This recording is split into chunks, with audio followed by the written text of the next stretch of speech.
Hey y'all, hey, it's your girl Shay Baby from the Broward series, and we're still broadcasting live from the Chicago Spring Fling here at the Sheraton Grand in Chicago, Illinois. I'm having a blast here. I'm getting a chance to meet so many, oh my God, so many great people. So this young lady that's sitting next to me, I was a little nervous, y'all, because you know, the whole academia stuff. I'd be like, oh shit.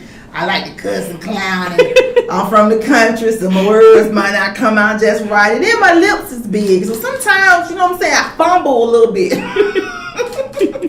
And then, you know, again from the South, my husband's like, baby, you know, slow down when you talk. I know you get excited. And when I talk to Pamela, and she's like, you're going to meet with Professor Moody Freeman. I'm like, oh, shit. I gotta get my good stuff together, you know what I'm saying? But it didn't happen, so I appreciate you still coming. I'll have my good stuff together later on. When you come back to the Brown Book series, I'll make sure I have my good stuff together for you. But right now, it's all good. Yeah, you know, you've seen the show. You know how we get down. I've seen the show. Exactly. Several of them. See what I'm talking about. Ladies and gentlemen, please welcome to the Brown Book series. Live on location, Dr. Julie Moody Freeman, the director for the Center for of Black Diaspora. Don't worry, a lot of people have trouble. Okay, cool. At DePaul University. Thanks so much for having me. Thank you for being here. Yes, oh my God. Yes, I'm just so excited. Excited. I'm like here giggling. I'm excited. So they was like, Shay, you only got 30 minutes. I said, I need more. So Miss Julie she said she's going to come back on the Brown Book series. So we on our regular hourly show that airs every Wednesday night at 6 o'clock. And, you know, and we're going to try to do something, y'all, because, you know, all this history and all this Black excellence is just beautiful. So I was like, yo, I'm trying to do a show with her and like Aunt Bev and Vanessa and just let them just go. Oh my God. Oh my God. Yeah, that's gonna be hot. Yeah, I remember like during the pandemic, I think you and Reese Ryan used to pair up. Yeah. Why not have the show and then we transition I throw it to the other one. So y'all came on at 6, Reese is at 7. And then we throw it to Iris Bowling at 8 o'clock for Iris Moments. And that's what I wanted to do. I'm like, y'all want to have like a network that we all just together line us up. So we just throw it to each other. We just block out. I told them, let's just block out Wednesday. Yeah. So they can't do nothing but just see us on Wednesday. That was nice. So I absolutely love that. So Miss Julie, tell us a little bit about yourself. Your work in African American Studies. They tell me that you have a romance module. Yes. So I teach I'm going to be tweeting this to Aunt Bev while you're doing that. Very good. Tell us. I teach I'm an associate professor in African and Black Diaspora Studies. What is that? The diaspora? What's that? Diaspora. I got you mixed up. No, so diaspora really studies Black people who have been scattered across the, throughout the globe. And it can be with African before it means that Black people have been scattered, right? But it could be voluntary and involuntary. So there are various periods of diaspora. A lot of people think like diaspora just focuses on slavery. Right. But Black people have always been across the globe way before slavery. So that's kind of what we teach in African and Black Diaspora Studies. How did you get into that? I was an English major. I was an English major and I took a class with Dr. Carla Holloway. Taught a class on women writers from African diaspora, and that was it. It like transformed my life, and that was how I got into it. How did it transform your life? Was you already, you know how some people when they're young as a kid, they're already pro-Black, like this is HBCU. So were you like one of those kids? No, I grew up I'm from Belize in Central America, and Belize was a British colony, and my education really was colonial. Okay. Right. So, you studied British literature, you barely even studied Caribbean literature or Caribbean history. So I left Belize and I came over to an HBCU. I went to St. Augustine's College in Raleigh, North Carolina, and then I taught at Shaw University in Raleigh, North Carolina. And And even then, I was first introduced to African American literature at St. Augustine's College, and I was like, what? James Baldwin? That was it was a world that I had never. I wanted to move to Paris just because of him. I know. I was like, I just want to go in James Baldwin. Only because of him. He was just so fascinating to me. Beautiful writing and beautiful human being. I'm glad we have all the tapes, the recordings now of him. Him. That was wonderful. Just his life, oh man. Yeah, so I was like really colonial, and I think little by little through Dr. Holloway's class, and then when I did my PhD, I decided I want to focus only on like feminist theory, Caribbean writers, African writers, the rhetoric of colonialism and post-colonialism, and that was when I kind of had to learn the history, read up on it all by myself, and that's when, like I slowly transformed, my life transformed, because you grow up thinking like Black people don't have any history. Right, that's what Vanessa was saying earlier. Right, and you find out through the writers like Vanessa Riley, Beverly Jenkins, who look into that history, like go into the archives and look at documents, right? And then are able to build the stories. It's the same thing. I studied a Belizean writer. Her name is Zia Jel. She has passed away. But it was also through her novels that I learned about Belize and learned about my history. And that's kind of how I came to all this. Yeah. And I love that, though, because like you said, and I'm just, of course, real honest here. Well, I have to give you a disclaimer. You know how I get down. I like the movies like The Roots and the other movies or whatever. And so, I didn't like watching documentaries no more. Because everything was, I didn't want to, like, we're just going to get beat all the time. That's all you saw. You never saw anything like Black people, being kings and queens. And I'm like, yo, is this a folk tale? Because I've heard my teachers say, because being from Georgia, we had all Black teachers, and no, they're just not in this book. But we was more than slaves, who was more than this, who was more than that. And I'm like, well, everything that we ever saw was every picture somebody getting beat. Everything else we in a kind of fit. I'm like, I don't want to see this anymore. I was so sick of it, and that was the main reason. Thanks, Cassie. I didn't want to go to a HBCU because I felt like that was all they was going to be teaching. And I was like, listen, can I get off the slave train? It was just so horrifying. Like it was just, to me, it just fucked up my mind. Because I'm like, damn, that's all we got. For 400 years, we just got beat. From the time we got here, that's all that's ever happened. And then you have the Beverly Jenkins and the Vanessa Riley and the Julie Moody Freeman that says, no, boo. Right. It wasn't like that. Yeah. So you guys are treasures. I was telling Vanessa earlier, like, we thank God for you guys, because y'all let us know that not only was your history great, your future can even be greater. Yeah. Because some people we all fell back on this. Shoot, you can't do nothing. They go do nothing. And I'm like, it wasn't even like that. Right. We went through a period, but we had a whole history of just excellence. Yes. That's crazy. Like even through the pain. And I think that's why I like romance novels too. Yeah.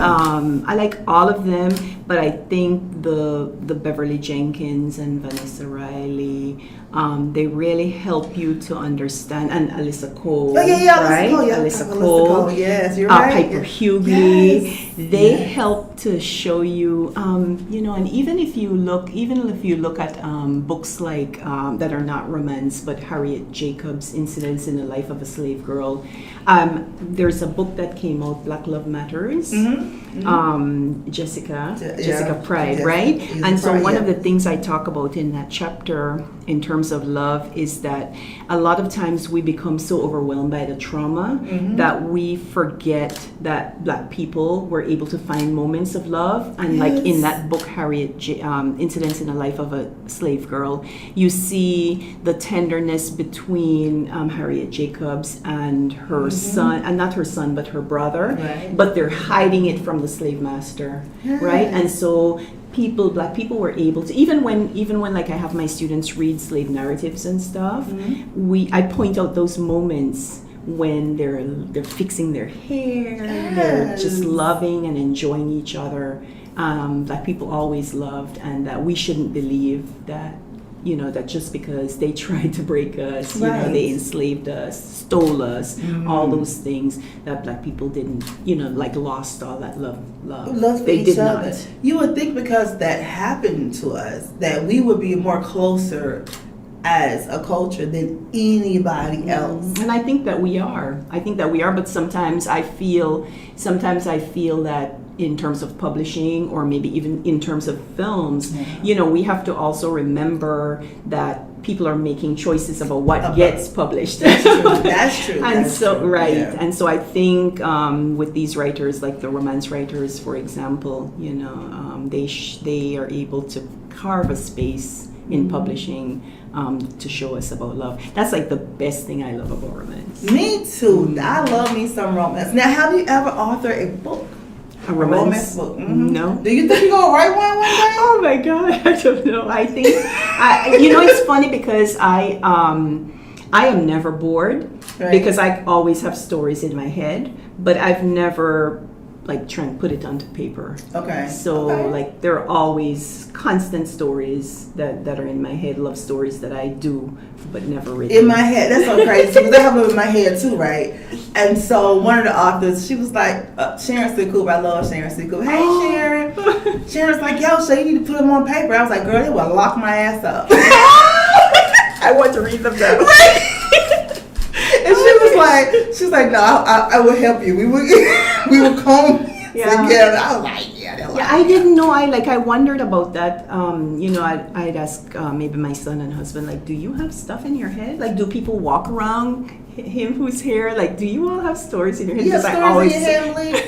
Tons of stories. Yes, Yeah. wonderful. So I'm glad to hear that. Yeah, it does. I'm talking about mine comes with soundtracks. Ooh. I didn't make the soundtrack yet. Yeah, that's the soundtrack. Yeah. I'll tell you about the soundtrack when my nephew leaves. Okay. Oh my God. I absolutely love it. Yeah. Okay, so you're here at the Romance Writers Convention here in Chicago, Illinois. Are you in any panels? No, I'm not on So any you just here panels. No, chilling. I'm just Pamela invited me to Okay. come to the bloggers, and then you invited me to come here. So Yes, here I am. I'm glad you did. Now tell me Yes. about your podcast. Oh, so the Black Romance podcast, when was it? I think it's 2020. I started it right when the pandemic Right. hit. I had always wanted, because I'd written maybe about 2 articles on one on Brenda Jackson's book, and then the other one I wrote was on African American history, looking at all that had been published on it, and I had always wanted to talk to the writers, because I had noticed that there were some novels where the love story is set in a center or institute that helps the community. Right. And I love those type of I love all of them, but I love that type of story. Right. Like it feels like the novel is sort of activist. And so I wanted to interview them, and it just so happened Zoom came, and I was like, wait a minute, I think I can do this. And so I wrote to the dean's office, sort of did a little proposal, and they were like, yes, go for it. And I didn't know anything about podcasting. I had no idea.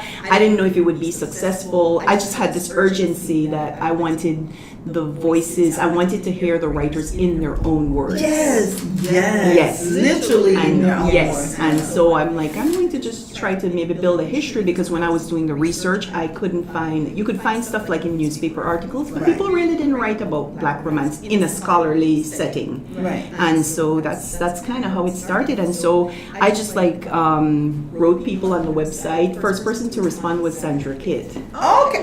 She I wrote her on her. She was so sweet. Let me tell you about Sandra. And now I love everyone I talk to. I love them all in different ways. Yeah. But Sandra Kidd, if someone asks me who I just would want to sit down with and just pick their brains, first of all, when she said she was, I think she's a scientist or something. Sandra Kidd is awesome. Right. She has oh my God, I love her. I just listen to her talk, I'll just be in awe. She gives me like a Beverly Jenkins, I call her Beverly. Her feel that you just listen to everything that come out of your mouth. You're like, oh my God, but she got just I don't know, it's just a difference. It's just Yeah. it's crazy. And from what I'm learning, based on the podcast, she was very supportive of writers up in New York. Yeah. Her and Rochelle Allers. Yeah, Sandra was like she was the first person that was signed to. Oh my God! Sure, I know she published Harlequin. Vivian Stevens had. She was their first author. Yes. And then they didn't want her to change the cover to white people on her cover. Yeah. So she was like, "No, I'm good. Go ahead on." And then she wrote it, and now they're like, "Okay, listen, you can do you." Yeah. So I thought, man, just her whole story is just, and the way she just, oh my God, I love her. Yeah. She's so intriguing. I'm like, you were with a scientist, and what's going on? Just like her mind. Like I just want to. I don't know. She seemed like to me more reserved. Mm-hmm. Better just go tell you, look, blah, blah, blah, blah. And shit. But later on after that, you know what I'm saying? Like Brenda Jackson, they just tell Yeah. It's like she's more reserved, and when she's talking, it's like you just kind of like, damn. Like it's just history. Mm-hmm. It's crazy. Yeah. I love it. Yeah. Absolutely love it. Yeah. I'm sorry, I just fangirl out real quick. My bad. No, but no, she was just I think really important to writing, publishing. Yes. So Sandra Kate, and then I just different people connected me with Brenda Jackson. Cheryl connected me to Brenda Jackson, and then I just wrote Beverly Jenkins on her website, and she responded to me, and that was it. And just one after the other, and then I think I asked Sandra Kidd, I said, do you know Vivian Stevens? And then she was like, I think I know somebody who knows her, and so she hooked me up, and I got Vivian Stevens on. I didn't know about podcasting again, and so Vivian Stevens she doesn't have the computer and stuff to do it. Right. So we did it over the phone. I was in my closet. All the clothes was because I wanted the song to be. And so I recorded that in the closet, and then that's how I don't remember what your original question was. No matter. But I think it's how it started. But that's kind of how it started, and just one after the other. And that's why I like talking to other people who doing the same thing that I'm doing, because it's like we get together and oh my God, we just talk about like these are like walking treasures. Yes. It's like they're iconic, and I just hate it when it seems like so many people kind of shit on romance authors. Yeah. It's like, dude, they're the ones who keeping the light on. They're like $1 billion industry, and they, when they save lives. I hate to say that, but like when you in like a dark place, I've heard so many people say that. They'll go and grab indigo. Yes. And I'm sure you've heard the story that Beverly Jenkins talks about with when Indigo was published, and everybody's crying because they just are so happy to see a heroine who was dark skinned. Right? Like, oh my God, this is crazy, man. It really helps people a lot, and I think when I was talking with them, just to hear the things they went through, I'm told that people don't want stories with black characters, change them to white, that just to hear their story. My jaw was dropping during some interviews. Yes. Like, wow, you had suspected, but even when I told them, like, when I was lining up waiting at Walden Books to try to get those books, like those meant everything to me. And then for me to be sitting in front of them, hearing them talk was just... It's just crazy. I don't take it like I'm telling you. No, I don't take it like I call her and Brenda my aunties, right? So sometimes I just hit them up. I'm like, yo, I feel like you need to hear my voice today. And so I don't take it lightly. I'm like, yo, they're just awesome, and just to hear them just talk about the history and the romance. So like for Brenda Jackson. We asked her one question. We always ask about, the story of your life, what would the title be? So she started telling about the love between her and her husband. So I'm like, yo, not only do you write romance novels, it's easy for you to do it because you lived it. Yes. I was like, yo, that is so true. So that was in all, like my mouth was dropping. I'm gonna tell my husband, I want you to act like Mr. Gerald. It's so, because I had heard, like all her books, she kind of talks about that. And so I told her that when I was writing a chapter for, for a contribution to a book, I wanted to find out something off her website. And I went on the side of it, she had put the news that her husband passed away. Yeah, it felt like it was my husband had died. Girl, I was crying. Because it just like meant everything to me that they had that beautiful relationship. Yes. You know? One lady said when she first met Auntie Brenda, she said because she followed her, she died her fan since day one, since the Madeira. Oh yes. Yes. And she said that too. She was like when she saw on her website that he passed away. Right. She was like, she said she didn't meet Brenda until like 4 years later. She said when she met her, she's like, I just want to hug her and just say I'm sorry, we're here. I was like, yeah, they make you.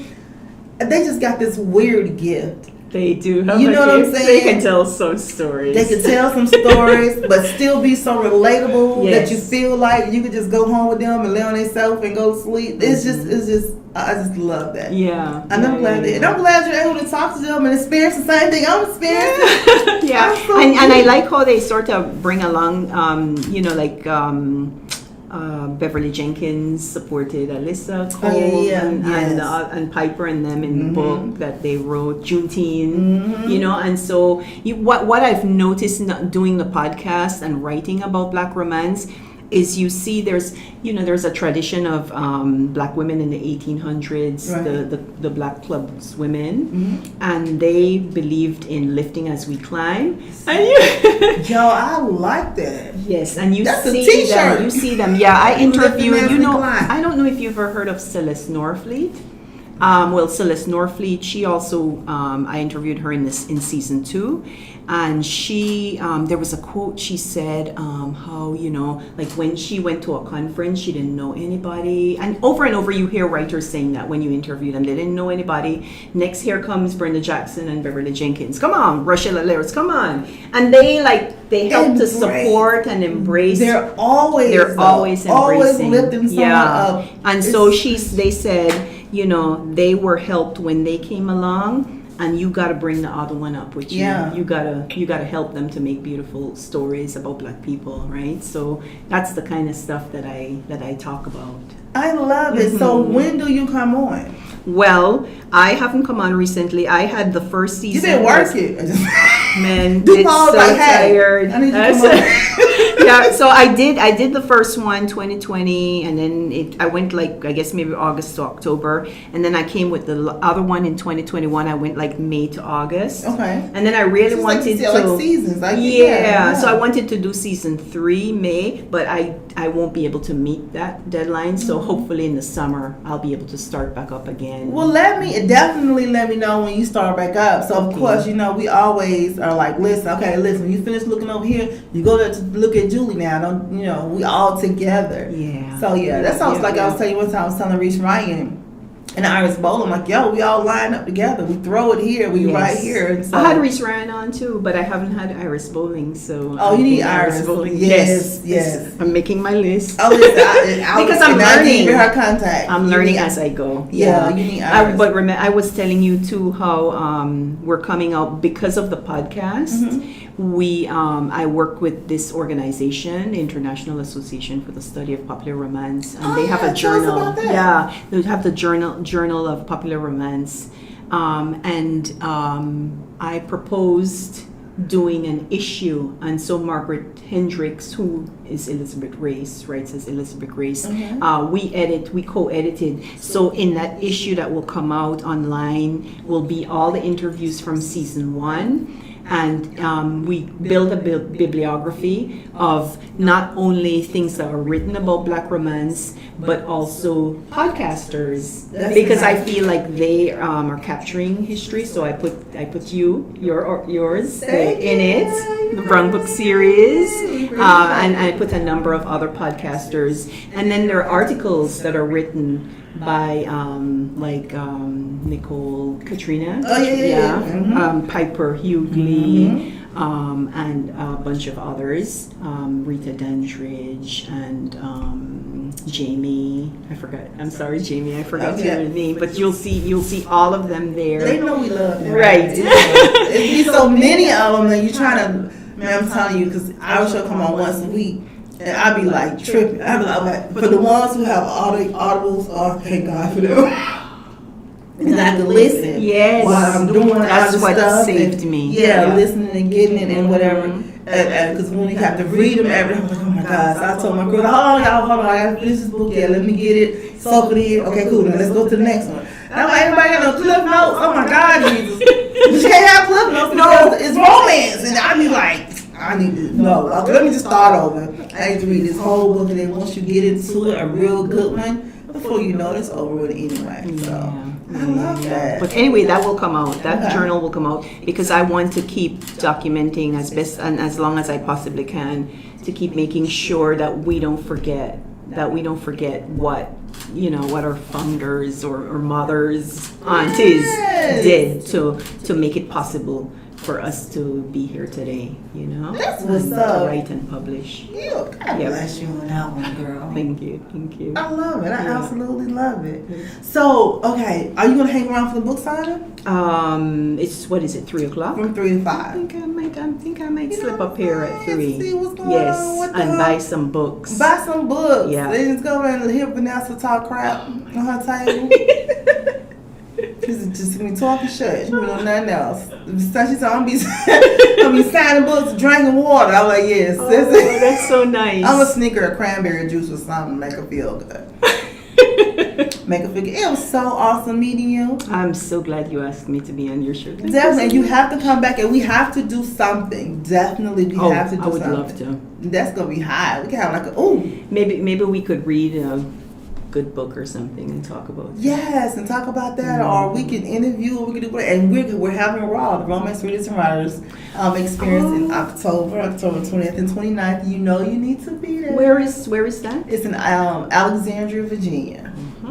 It's gonna be cute. Of course, I gotta have the BJs there. So of course, Beverly Jenkins, Brenda Jackson, Iris Boland, Reese Ryan, Vanessa. They all will be there. It's gonna be hot. What made you decide to come up with this? The Raw experience? Because, so when we go to different conferences, this one is cool though, I don't know. But other conferences, it's like you have the master classes and everyone with the master classes, so you're not really getting a one-on-one chance to be with the authors. Yes. You're sitting there, you listen to the keynote speaker, and thank God if you have a good one, because just sometimes somebody who writes romance novels, they ain't always good speakers like that. Right. So you listen to the keynote speakers and you just going all day from class to class to class. It's no interaction for real with other people unless you're the mixer or even with the author itself. So for the Raw, the Romance Readers and Writers experience, it's like you're just hanging out with your favorite author. So Iris Boland has the Bit Wiz tournament going on. So you're just going to be sitting down talking shit with Iris Boland while she, playing you in Bit Wiz. We got the Brenda Jackson Men Action Lounge going on. So the men are in there, watching TV, talking shit with each other, playing a good game, and Brenda go come through there in a minute, talk crazy with it. It's a whole thing. I wanted to bring everybody together with all the shenanigans. So where Pamela and them they do the educational piece. Who is doing the education? Like Pamela and the Chicago Spring Fling. They have the master classes, the educational piece, which I love. But Raw is all shenanigans. All shenanigans. You're gonna just be sitting there having a good time. You'll be able to talk to them. You of course get your book signed. We're gonna have dinner parties. Regina Bell is performing. Yeah, so I wanted to be a platform where just that, and then sometimes the authors they can't really have a good time because they have to get their classes together, their teaching workshops, they're doing this. True. And so even the other organizers, like of course Pamela or Shannon are coming. I'm like, I just want y'all to be there and be relaxed and be able to chill. You know what I'm saying? And be ain't nobody working. I mean, but I don't work like Malik. I don't work like that for real. And so they'll be able to chill, relax, and just have fun and just enjoy being with your favorite author. That's it. Sounds so good. That's all I wanted. I got it from Brenda Jackson actually. Yeah, because she has the cruise where she bring her readers along and stuff, and they can just be enjoying her. Wow. And I was like, "Hey, Auntie, that'd be hot. What if I did?" She's like, "Yo, that would be good." I was like, "Yo, so you were just there, every author."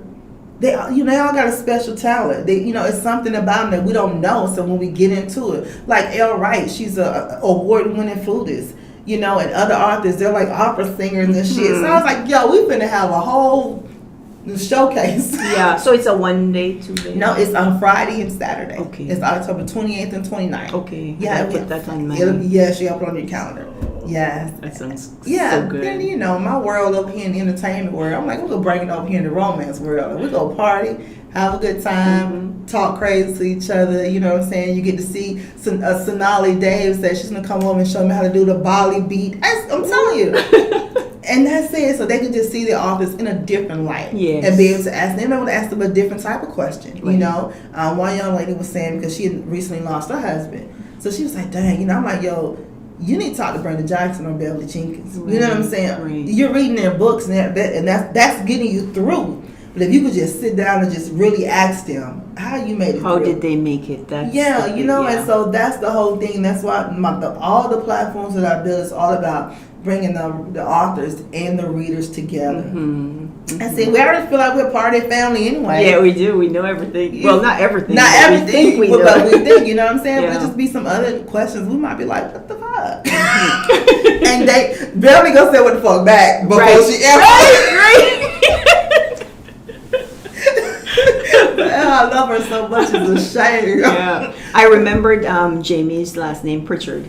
Jamie, It would have bothered me if I couldn't remember the last name. Jamie, we love her. Yeah, she wrote a piece in the journal about Brenda Jackson. Okay. Mm-hmm. Look at them. And I love them too because they're always constantly, I mean, they appreciate the love and they love the love, but they are always like, okay, that's great. You read my book, perfect. But look, also you need to read, and you know, they don't recommend another one of their books. They recommend another author. Yes, that's what I'm talking about. Yeah, they're always pushing other authors, Yes. always, you know, because like you said, they say, you know, they stood on the shoulders of someone else. So now, you know, they're standing there so other people can stand on their shoulders. And I Yeah. think that's awesome. Yeah, yeah. I think that's awesome, girl. I know. Yes, honey. We're going to be in there standing on somebody's shoulders too now, shit. I absolutely love it. Well, we gotta get ready. This is my 30 minutes is up, but you are going to come back to the Brown Book Series. I would love to. But before we go, you know, we have to ask our signature question. Uh-oh. You're writing a book about your life. Oh. What would the title be?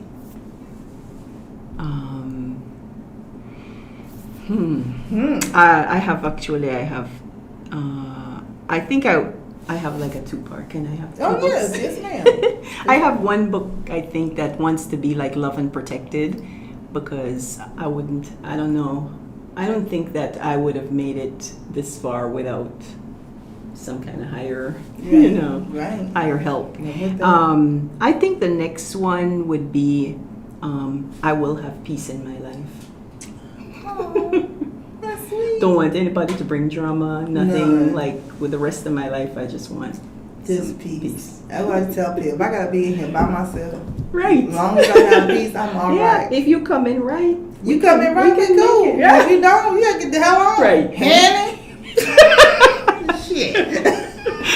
I love it. All right, ladies and gentlemen, thank you again for Dr. Julie Moody Freeman, who's coming out here. She's awesome. So if you're ever in the Chicago area, can we catch one of your classes anytime? I don't know when I'll teach it again. Okay. It might be another year or two before I teach the class, but the class that I usually teach is called like Romance, Gender, and Women. And Oh, yeah. it's all Black romance that I Okay, teach cool. in it. So Well, we're gonna be following you. And Right. me and you, we cool now. So you're gonna Yes. let me know when it is, and we'll Yes. we might even have to fly into Chicago. Ooh. Yeah. I absolutely love that. Do it again in the summer. You can come when it's warmer. Yeah, see, you already looking out for me. See? I appreciate it. I sure do, because boy, I be cold. You see, I'm a hoodie fanatic. I Oh, can't yeah. help it. All right, y'all, we're still here. We're going to be broadcasting the book signing from 3 until 5 o'clock. 3 until 5, we're here in the Chicago Grand North. Come check us out. And then after that, we'll be with Melanie Johnson with the Boozy Bras. They're going to be having a mixer after that. And after that, we'll be saying, praise the Lord, everybody. And may the Lord watch between me and thee. And jumping on the plane heading back to whence we came. But I've had a good time. And I see you guys at 3 o'clock.